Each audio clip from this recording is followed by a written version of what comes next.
Info-Cité, une nouvelle émission politique sur Plus FM. Parce que parler politique, c'est aussi et surtout parler de la vie de la cité. Tous les samedis, une nouvelle génération d'invités pour parler politique autrement. Info-Cité, c'est tous les mardis et tous les samedis à 11h15 sur Plus FM, avec Jean-Pascal Jeu. Jean-Pascal, bonjour. Bonjour Bernard, on rappellera aussi que c'est également le jeudi, le samedi, le mardi et le jeudi à 11h15. Absolument. Voilà. Donc, nous sommes ensemble jusqu'à midi, effectivement, pour parler politique autrement, donc pour parler de la vie de la cité. Et ce matin, eh bien, les invités de l'émission sont les adhérents du mouvement pour la défense de la Réunion dans l'égalité républicaine. Ils sont deux, c'est Paul Junot et Paul Waraud. Bonjour messieurs. Bonjour. Bonjour. Alors, je le disais, c'est un collectif pour la défense des intérêts réunionnais. C'est un mouvement qui a été créé à votre initiative, Paul Junot. Je rappelle que vous êtes représentant de la CFTC, la Confédération française des travailleurs chrétiens. Vous avez été rejoint par d'autres personnalités, d'autres mouvements, on va en parler, par des individus. C'est aussi pour cette raison que Paul Waraud est là ce matin. Paul Waraud, on peut le qualifier de citoyen engagé. On verra aussi sur un certain nombre d'actions qu'il a menées, d'actions citoyennes.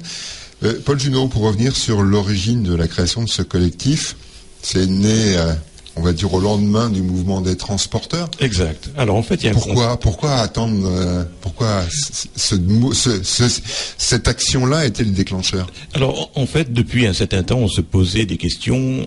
La crise, depuis 2008, touche tous les pays du monde. Certains pays essayent de créer le climat de confiance et d'espérance qui peuvent effectivement porter de nouvelles valeurs et concrétiser de nouvelles choses.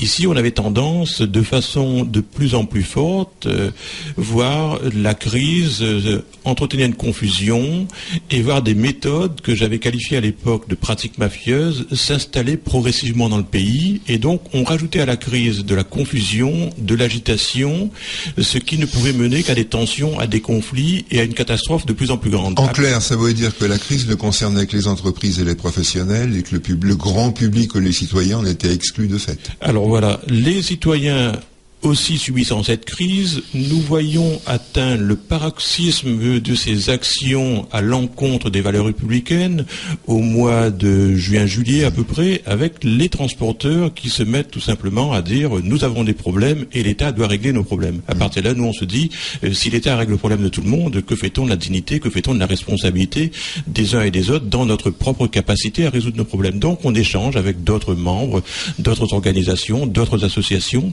et c'est là qu'est née l'idée de dire la voix qu'on entend aujourd'hui et les lamentations qu'on peut entendre ici et là ces voix-là ne sont pas la voix de la majorité de la Réunion. La majorité de la Réunion, cette majorité silencieuse, il faut qu'elle fasse entendre sa voix, et à partir de là, comment faire? Eh bien, se positionner et rappeler un certain nombre de principes.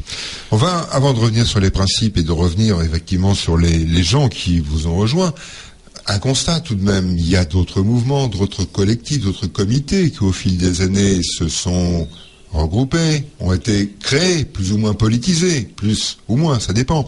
Pourquoi un nouveau en particulier, le vôtre?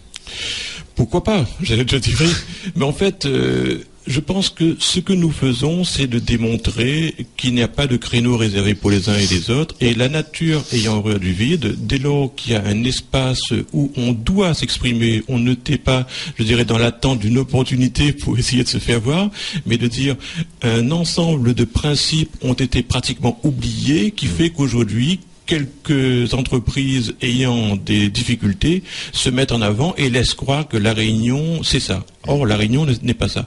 Et les autres organisations, etc., le problème, c'est pas qu'ils ne font pas le travail, c'est que quelquefois, en faisant chacun le travail de notre côté, on n'a pas cette voix, cette parole, je dirais, un peu forte, qui est fédérée par un ensemble qui reste, je dirais, fidèle aux fondations et aux valeurs républicaines. Donc, quand on le dit chacun de son côté, ça prend il y a du poids certainement, mais quand on le dit tous ensemble, la force force est différente et c'est là où les choses, je dirais, peuvent avoir une portée différente et concrètement changer un peu les choses. Alors je le disais quand même tout à l'heure, vous n'êtes pas seul, hein, vous avez été rejoint par un certain nombre de structures, Contribuable 974, Solidarité Citoyenne, SAFPTR, Association départementale contre l'exclusion, Association contre les abus bancaires, Mieux Vivre à Bois-de-Neuf, l'UDAF, la CFTC, Valcoré, des chefs d'entreprise et puis des simples citoyens, des citoyens engagés. Alors simples citoyens, c'est difficile de qualifier Paul Warreau de simple citoyen, Paul Warreau. Et en plus, c'est pas de la nouvelle génération. Ce qui m'a séduit dans ce mouvement que Paul Junot initie, c'est la continuité justement de l'action. C'est-à-dire que nous pouvons régler nos problèmes et que nous avons les moyens de le faire. Et ça, c'est dans la continuité des 57 ans d'action que je mène depuis ce temps-là, quoi. Et de sortir, comme dit souvent Paul Junot, de la sinistrose. Et de sortir aussi, c'est l'État. Dès qu'il y a un problème, on appelle l'État. Dès qu'il y a un problème, on se rassemble chez le préfet, devant la préfecture. Dès qu'on a un problème, non. On a un problème, il faut que nous prenions les moyens de le résoudre par nous-mêmes. C'est ce qu'on appelle la subsidiarité. En clair aussi, est-ce à dire aujourd'hui que votre mouvement porte une valeur que peut-être d'autres ne mettent moins en avant? C'est une forme de responsabilisation du citoyen. En clair, vous leur dites, écoutez, prenez vos problèmes à bras le corps et réglez-les vous-même, mais on est là pour vous accompagner. Tout simplement. Voilà. En fait, dans une société, avant même d'avoir les instances, d'avoir les collectivités et tout, on a d'abord des hommes. On met en place des outils, on met en place des instances, un ensemble d'outils tout simplement, qui permettent de mieux vivre ensemble. Et de temps en temps, il y a une espèce de perversion qui s'installe et on voit que les outils ne pensent qu'à eux-mêmes et on tombe, je dirais, dans un système qui n'est plus au service des hommes et donc qui ne répond plus à sa vocation. Et à partir de ce moment-là, on se dit, nous, globalement, population, citoyens, corps électoral, nous avons nos responsabilités vis-à-vis de ce qui est en train de se faire et il faudrait qu'on rappelle de temps en temps quelle était la ligne qui avait été définie et retenue. Oui, parce que le problème aussi, quand on veut responsabiliser un public ou des citoyens, il faut aussi que ce public ait, en tout cas, à sa connaissance, le fonctionnement et faire connaître le fonctionnement et les outils de fonctionnement. Alors, si c'était difficile hier de ne pas connaître comment fonctionnaient les institutions, les instances, aujourd'hui on a quand même beaucoup plus de facilité. Il y a peut-être 30, 50 radios à La Réunion, les journaux, la télévision, l'Internet. Ouais. Donc aujourd'hui, il ne faut pas non plus attendre que les choses se fassent et que les choses se passent, mais aller au-devant des choses. On est tous un élément du problème et on est tous un élément de la solution du problème. Et à partir de là, l'attentisme ne résoudra pas le problème. La dynamique de la responsabilité et la dignité porte la solution. Encore faut-il que tout cela soit mis en œuvre pour que cela devienne une réalité. Et c'est le sens de notre action en disant, et ça on l'avait commencé, et on a pris confiance, je dirais, dans notre capacité à faire changer les choses.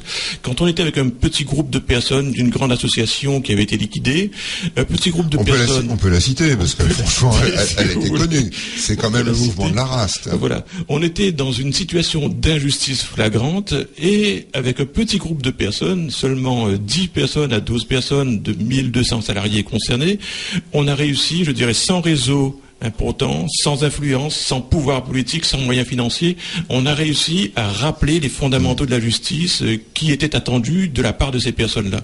À partir du moment où de rien on peut faire changer les choses, ça veut dire que si nous pouvons le faire, tout le monde peut le faire.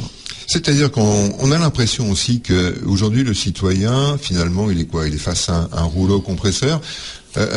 Paul Warreau, vous qui avez vu justement au cours de ces 40 ou 50 dernières années l'évolution de la société, comment vous jugez ce comportement, cette évolution? D'abord une réponse à une question que vous avez posée, pourquoi maintenant le collectif? Oui. C'est parce que justement la difficulté de s'affirmer et de s'afficher étant, des initiatives précédentes ont disparu dans les sables des déserts. Donc il faut prendre la relève. Le problème se présente, il n'y a personne en face, donc on prend. Et ça c'est important, cette relève permanente.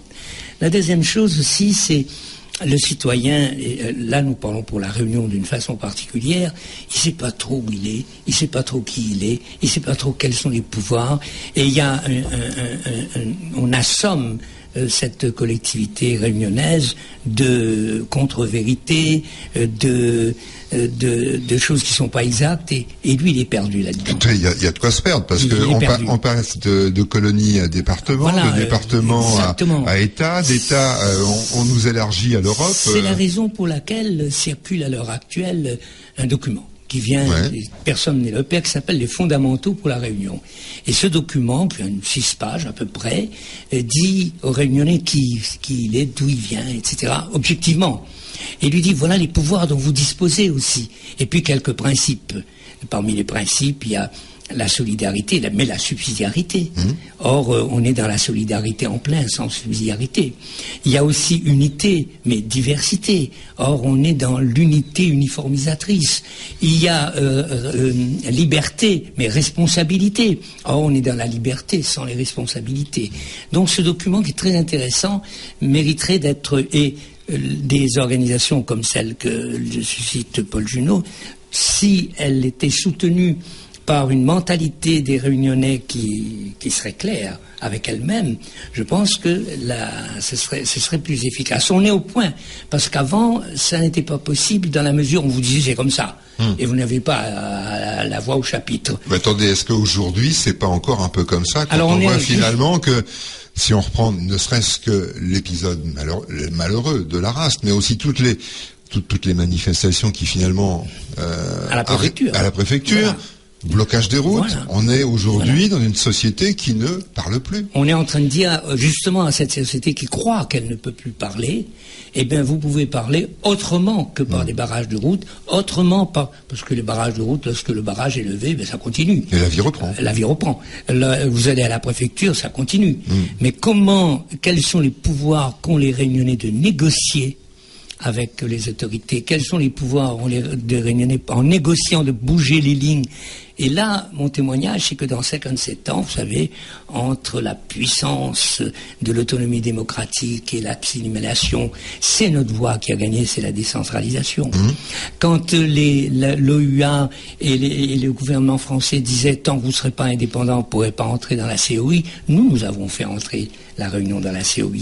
La Commission de l'Océan Indien. Quand les partis politiques prenaient en main les professionnels, les planteurs, les artisans, directement, nous avons provoqué la création de la Chambre des métiers. Nous avons provoqué l'entrée des planteurs dans la Fédération des exploitants agricoles, dans le Crédit agricole, dans la Chambre d'agriculture. Nous avons fait un certain nombre de choses comme ça. Aujourd'hui, il faut que ça sorte de l'initiative clandestine, de l'initiative de la cour, de la Varangue et du marronnage pour être sur la place publique et pour être là où les choses se décident. Il faut faire maintenant coïncider les lieux de pouvoir et les aspirations des Réunionnais. Et ça a pris du temps, parce que déjà, vous, les actions en tout cas auxquelles vous avez participé au cours de ces dernières années, ça a pris du temps. Il faut que de toute façon aussi les gens... C'est une vertu, la patience. Oui, mais quelquefois on est aujourd'hui, et on s'en rend compte depuis quelques années, on est face à une urgence sociale, urgence financière, urgence économique. C'est pour ça que l'initiative comme celle-là est excellente, et l'esprit vient surtout, c'est surtout important à souligner, on ne compte pas sur l'État pour régler le problème, on compte d'abord sur nous-mêmes pour négocier avec l'État. Revenons sur cette notion d'urgence, Paul Junot. On reviendra après sur les rapports avec l'État et les services de l'État. Oui, mais la notion d'urgence, c'est que on est dans cette situation, pas par fatalité, pas par malédiction, c'est parce qu'on n'a pas été dans capacité d'anticiper, je dirais, sur tout ce que les uns et les autres peuvent voir et savoir. Dans une entreprise, quand on confond souvent capital, chiffre d'affaires et bénéfices, et qu'on transforme le bénéfice en salaire, qu'on n'anticipe pas sur l'activité économique, ce qui doit arriver arrive, et il faudrait un miracle pour que cela n'arrive pas dans cette démarche-là.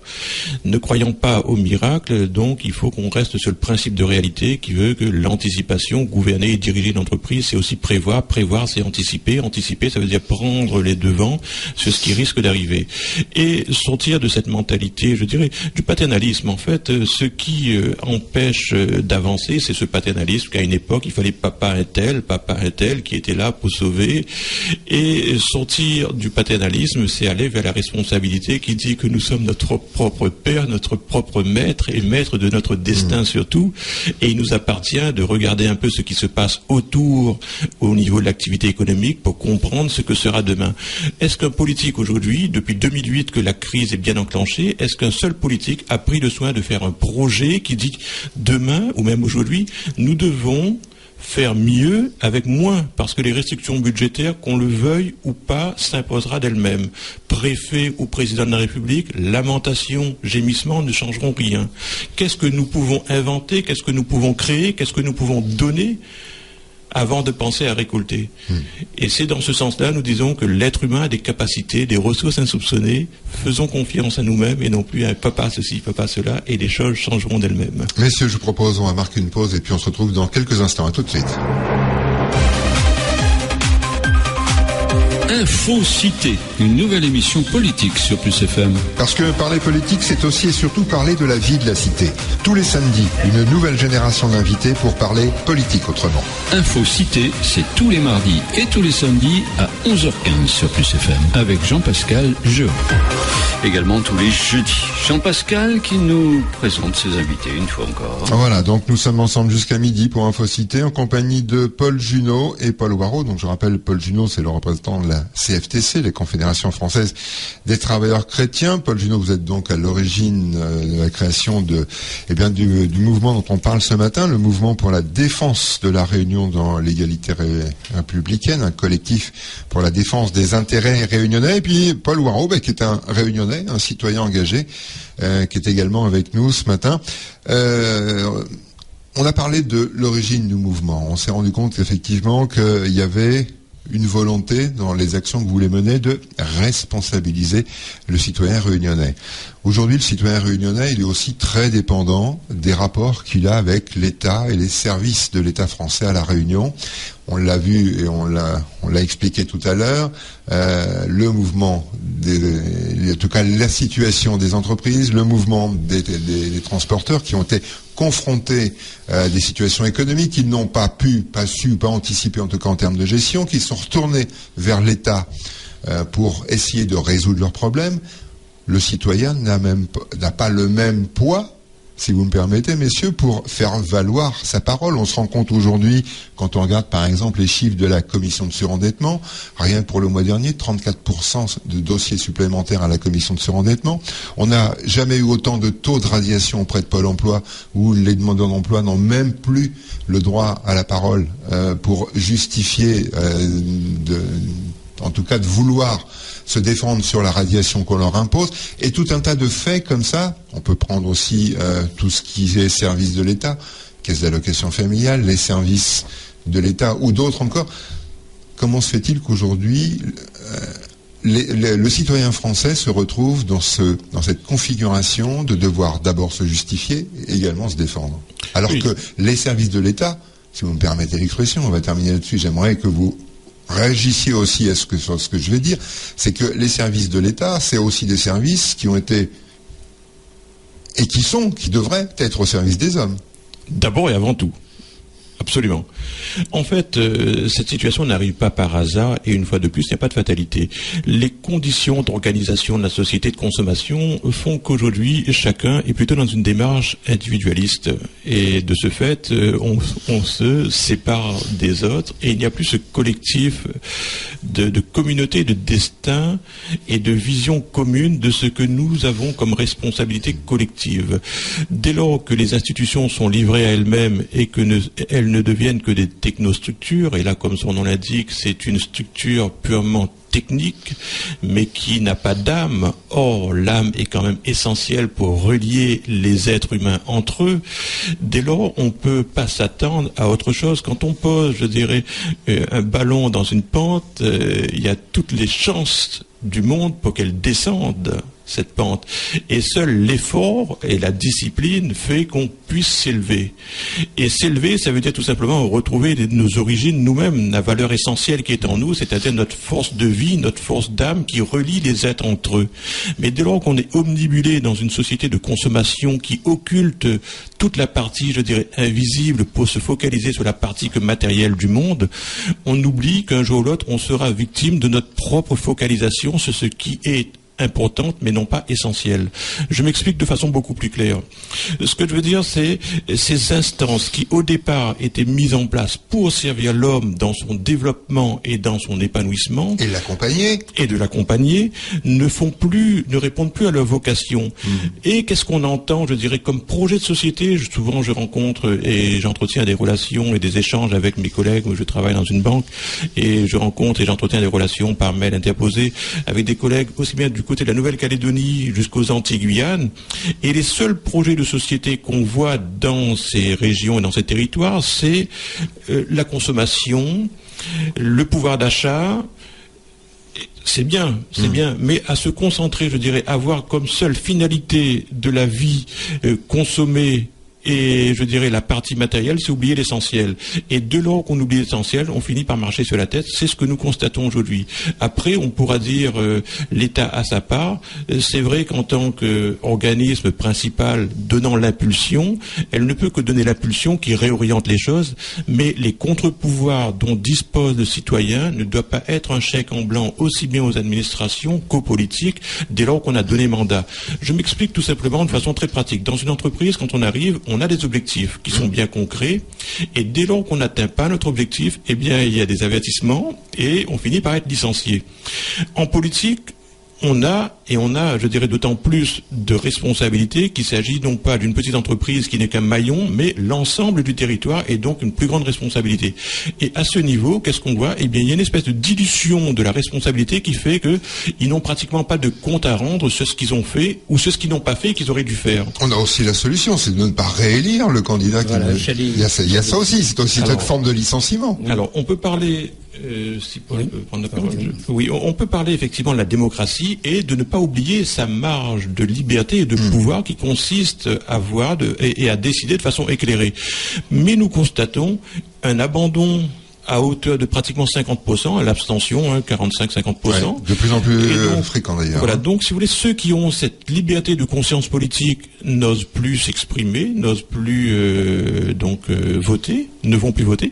Et ceux qui le font souvent par obligation, parce qu'ils sont pris par un maire, ils ont eu un petit travail, un petit contrat de temps en temps avec celui-là, ils savent pas ce que l'autre va faire ou ne pas faire, alors ils disent gardons celui-là, il n'est pas bon, mais l'autre sera pire. Vous avez aussi les fonctionnements de certaines collectivités, notamment des mairies, qui, quand on reçoit des gens en mairie, on regarde d'abord s'il est inscrit sur la liste électorale et s'il a émargé. Tout à fait. Sur les listes d'émargement pour les différents scrutins municipaux ou régionaux. Absolument. Et les difficultés économiques de plus en plus importantes font que les collectivités aujourd'hui tiennent davantage une partie de la population en tant que réservoir électoral, et on est plus dans une démarche purement électoraliste avec, je dirais, chacun sa clientèle captive par rapport au pouvoir politique qu'il a pu avoir, sur lesquels ne font prédominer que les intérêts matériels qu'ils peuvent retirer de part et d'autre, en oubliant totalement les intérêts moraux et qu'on peut dire spirituels, si vous voulez, on va en parler, qui fait partie, je dirais, des sous-jacents, des fondations même de toute société.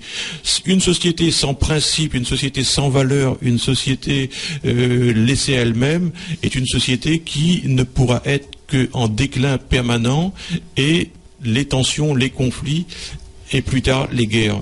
Et la première richesse d'une société, c'est la paix que l'on peut avoir en soi-même, qui devient, je dirais, la paix sociale et la cohésion sociale. Toute richesse par-delà, et sans cette richesse de paix, rien n'est possible. On va y revenir parce qu'il y a aussi une notion d'un seul coup qui me revient en tête, mais je voudrais faire réagir effectivement Paul Warreau à ce qui vient d'être dit. Il y a trois idées qu'il faut. D'abord, les institutions dans le rapport État-citoyen. On va les prendre un par un si vous voulez. Déjà sur le premier, on peut remarquer aussi que le rapport a changé. Voilà. Alors, Et qu'est-ce qui a changé? Parce que, comme le disait Paul Junot, il y a effectivement un certain nombre de faits, mais il y a certainement aussi d'autres. Institutionnellement, sur le plan institutionnel, nous étions dans une société française, et à la Réunion colonie à Ravet, l'État dirigeait tout. Aujourd'hui, le rapport entre les collectivités et l'État, et les citoyens et l'État, sont des rapports de partenariat. Si vous voulez, c'est une évolution de la société aussi. Je parle institutionnellement, c'est pas les faits, là. Les faits, c'est autre chose. Oui, parce que les faits, c'est plutôt le monde économique qui dirige aujourd'hui. J'allais vous le dire, justement, j'allais y venir. Avec un ami que je faisais remarquer comment nous avons réussi, parce qu'aujourd'hui, sur le plan politique, et là, j'ai beaucoup travaillé à Paris dans des missions successives. Le problème est réglé. Le partenariat est reconnu, la liberté des collectivités est reconnue, tout ça est reconnu. Alors, il me faisait remarquer que le centralisme dominant n'est plus politique, il est économique. Mais même là, ce qu'il faut arriver à faire, et que les politiques locaux n'en ont absolument pas conscience. C'est que quand vous dites un élu dans une émission de télévision, le logement, il dit c'est l'État, l'emploi, c'est l'État, les prix, c'est l'État, la sécurité, c'est l'État. Il renvoie tout sur l'État. Et quand il fait la campagne électorale, il dit « Votez pour moi, je réglerai le problème du logement, de l'État, nanana », mais qu'une fois qu'il est élu, tout c'est l'État. Ah oui, sauf que le logement, c'est sur le terrain d'une commune et ça dépend effectivement d'un plan d'occupation des sols. Vous savez, c'est ce gros problème des compétences. On dit ça c'est la compétence de l'État, ça c'est la compétence. Non. Et nous disons, et on va arriver sur l'électeur souverain après, vous avez élu quelqu'un. Quand vous allez manifester à la préfecture, vous allez manifester avec quelqu'un qui vous doit rien, qui va passer 2 ans et qui va être remplacé. Manifester. C'est le constat. C'est le constat. Manifester à la région, manifester au département, manifester devant votre mairie. Ça, c'est des gens que vous avez mis en place. C'est des gens qui vous doivent des comptes. Et que vous pouvez virer. Que vous pouvez virer. Donc, ne perdez pas de temps. Alors on me dit, j'ai dit la compétence, il faut la gouvernance à l'heure actuelle, c'est que le président de la région, c'est la loi, je vous dis pas, c'est la loi, a compétence pour tout. Donc il doit, dans le respect des collectivités, donc il doit réunir les collectivités, départements et communes pour définir un projet réunionnais. Avec les réunionnais, les forces vives, les artisans, les chefs d'entreprise, etc. Une fois que ce travail à la réunion avec les réunionnais est fait, on négocie ce plan avec l'État. Avec l'État, voilà. Et quand la négociation a donné des résultats, le Parlement, le gouvernement, le Conseil général, chacun selon ses compétences, applique. Mais l'origine du projet doit être par les élus, et les élus, c'est-à-dire mandatés par le peuple, pour faire un projet réunionnais. Alors, on ne peut pas dire qu'il n'y en a pas eu de projet réunionnais. Non, mais pas dans cet esprit-là. Pas construit comme ça. Pas construit ni dans cet esprit, ni de cette façon. Justement, c'est là-dessus que je voulais vous faire réagir également. Exactement. Et la deuxième... Parce qu'il y a bon nombre d'hommes politiques locaux qui sont targués d'avoir porté la parole de la Réunion à Paris. Oui, alors chacun porte de son côté en disant, moi je suis voté pour moi parce que je suis bien avec le directeur de cabinet du président de la République, votez pour moi parce que je suis dans le parti qui est au pouvoir. On s'en fiche de tout ça. Votez pour vous, qu'est-ce que vous faites pour? Ce matin, j'écoutais encore la radio. Mais l'autre pendant de ça, institutionnellement, c'est arriver à faire comprendre aux citoyens qu'il est le souverain et qu'il faut renverser le rapport qui existe actuellement entre l'homme politique et l'électeur. C'est l'homme politique qui est le patron, c'est l'homme politique qui donne les directions, c'est l'homme politique qui sanctionne, alors qu'il est le serviteur de l'électeur souverain. Il faudrait que le citoyen, l'électeur, comprenne que c'est lui qui est le patron, et c'est lui qui vire à l'élection. Alors on me dit, toutes les dépendances, les liens, etc. Dans l'isoloir, et ça on s'est battu suffisamment pour que maintenant, quand l'électeur est dans l'isoloir, c'est lui qui décide. Toutes les promesses qu'on lui a faites pour acheter sa conscience, toutes les promesses qu'il a faites pour acheter sa voix, son bulletin de vote, n'ont aucune valeur morale. En face du fait que c'est là qu'il décide pour l'avenir de la collectivité dont il est le souverain.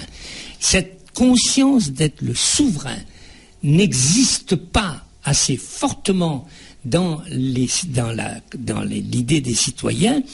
Il est encore le dépendant de l'homme politique. Alors ce qui est terrible, c'est que vous remettez une couche sur ce qu'on connaît déjà, en tout cas sur ce qu'on subodore et ce qu'on suppose, c'est qu'il n'y a aucune moralité dans le monde politicien. Ah, en tout cas, oui. Oui, ça, pour le problème, c'est pour ça que, si vous voulez, je ne le mets pas sur le plan moral, bien qu'il faut le mettre, mais à un autre niveau. À un autre niveau, oui. Mais sur le plan strictement fonctionnel. Il faut renverser les valeurs fausses qui, aujourd'hui, prédominent dans la mentalité des gens. Qu'est-ce que serait un leader politique, au sens où vous l'entendez, vous? Alors, un leader politique, d'abord, c'est pas celui qui arrive en disant c'est moi le sauveur, c'est moi Zorro, c'est moi l'homme providentiel. Un leader politique, ça doit émerger. Vous savez, je vous ai parlé tout à l'heure des fondamentaux. Les fondamentaux, ça n'a pas de père, ni par une personne physique, ni par une organisation. Ça doit être s'approprié par. De la même façon, j'étais dans une réunion récemment où quelqu'un nous disait qu'il va faire d'ici la fin de l'année pour une collectivité un programme. C'est vraiment pas ce qu'il faut faire. Le programme, ça ne doit pas sortir du cerveau même génial d'une personnalité en kit. Un programme, un projet, une action, ça doit émerger de là. Et moi j'ai été... Et répondre aux besoins de tous. Et répondre aux besoins de tous, c'est par une discussion, par un débat. Et ensuite, quand on a élu, c'est pas un chèque en blanc qu'on donne. Le débat doit continuer, la relation doit se poursuivre. Et à ce moment-là, on libérerait les esprits d'un tas de liens, d'un tas de poids qui paralysent les choses.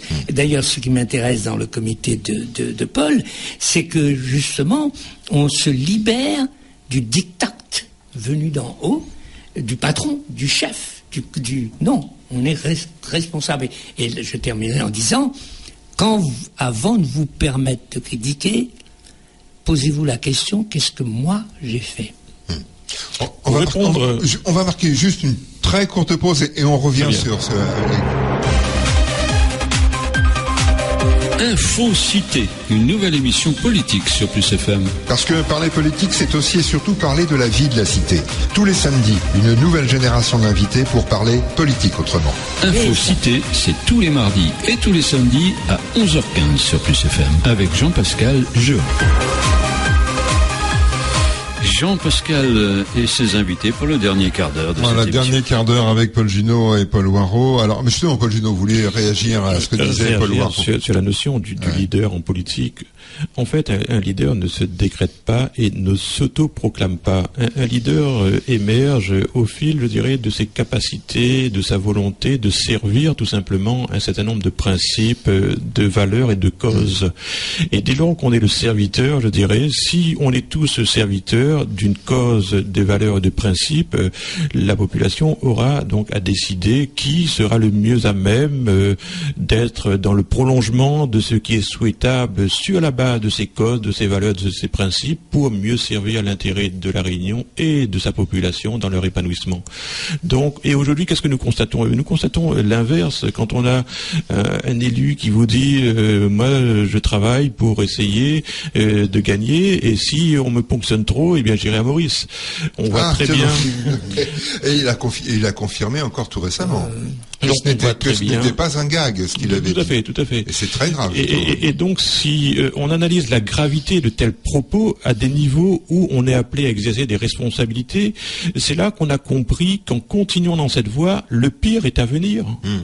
Et sachant les uns et les autres, ayant tous entendu ces propos dans tous les médias et sur toutes les ondes, c'est de dire que faisons-nous par rapport à de telles dérives qui ne s'adressent qu'aux intérêts matériels, mais purement matériels, d'une certaine corporation qui, par le jeu des institutions, ont réussi un jour à se faire un patrimoine relativement conséquent en très peu de temps.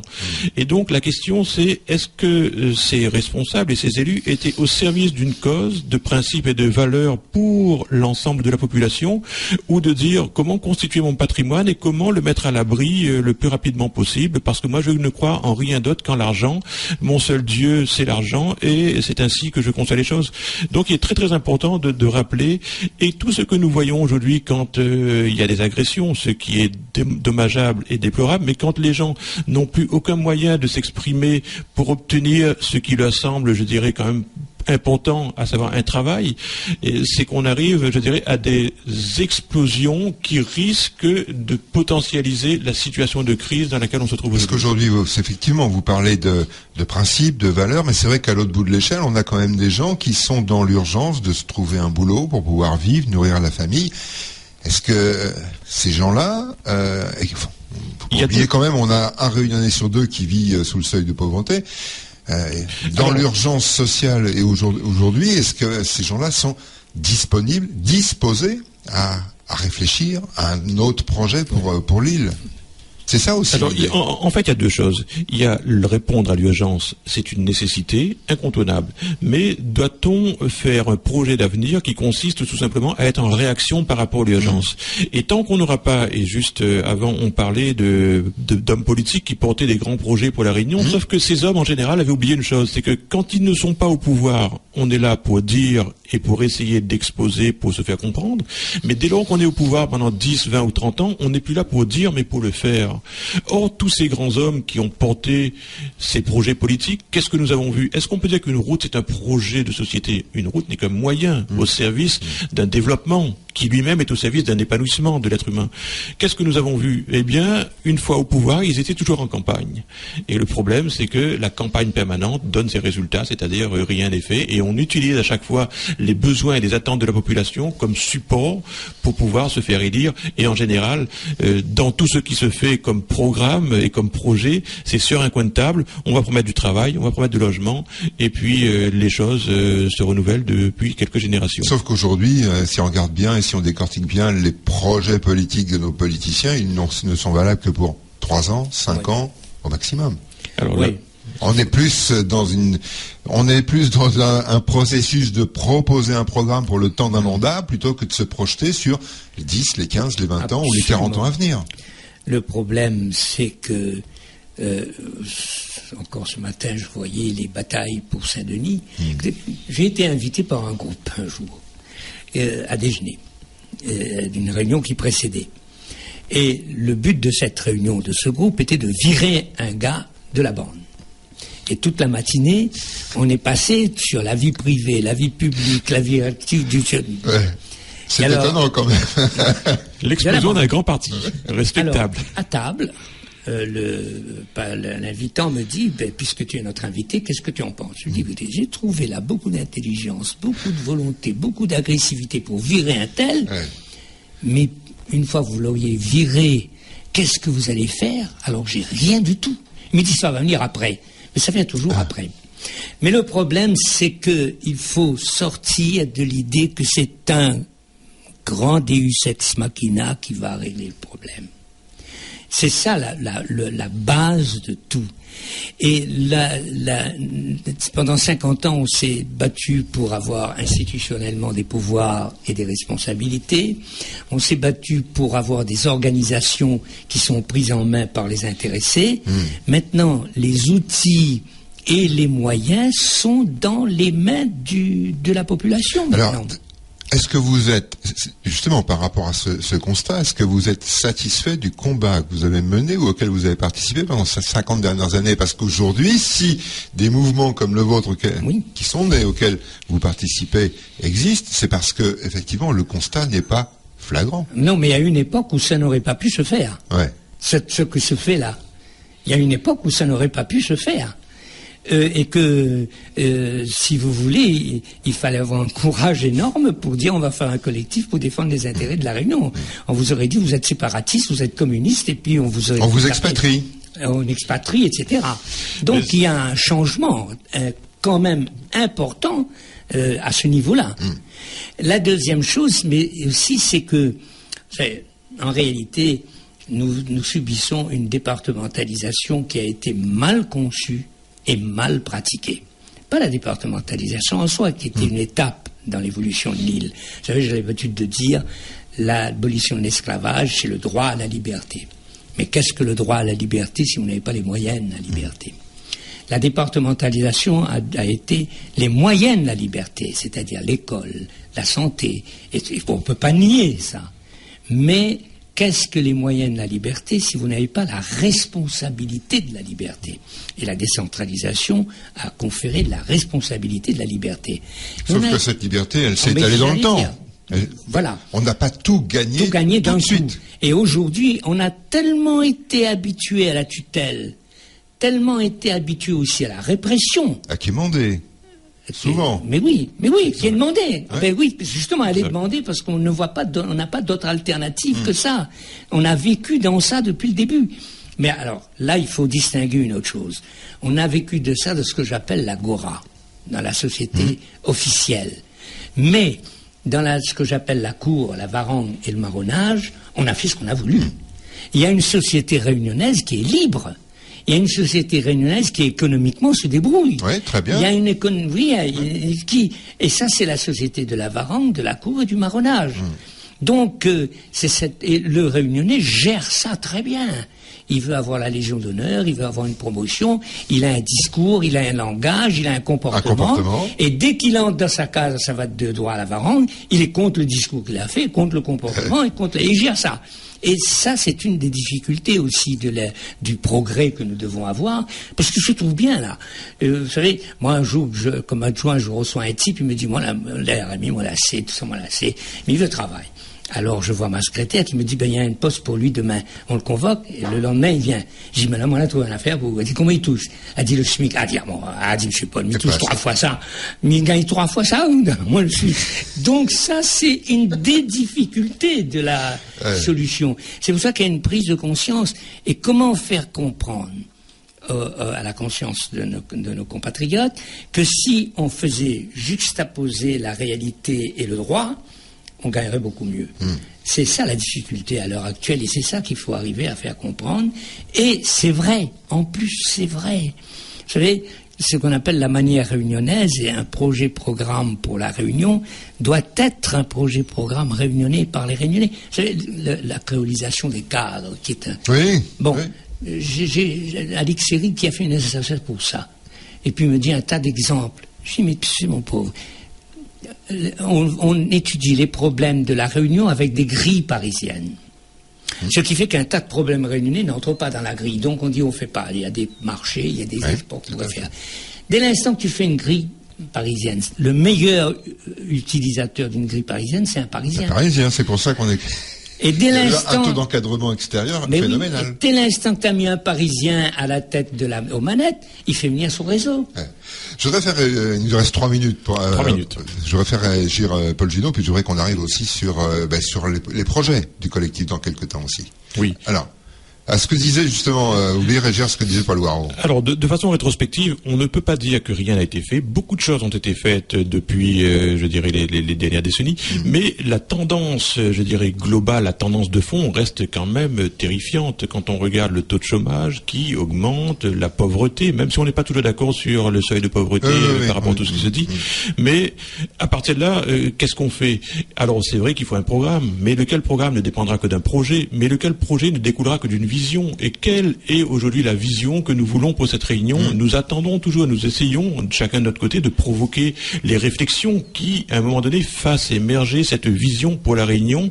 Et dès lors que cette vision sera partagée par un plus grand nombre, on aura effectivement le projet et le programme qui permettra de faire bouger les choses. Mais une fois qu'on a dit ça, l'essentiel n'est pas fait, même si ça a été dit. Oui, l'essentiel, c'est qu'après, chacun devienne le serviteur de ce projet. Cette vision doit, en quelque sorte, intégrer, en tout cas, 3 axes.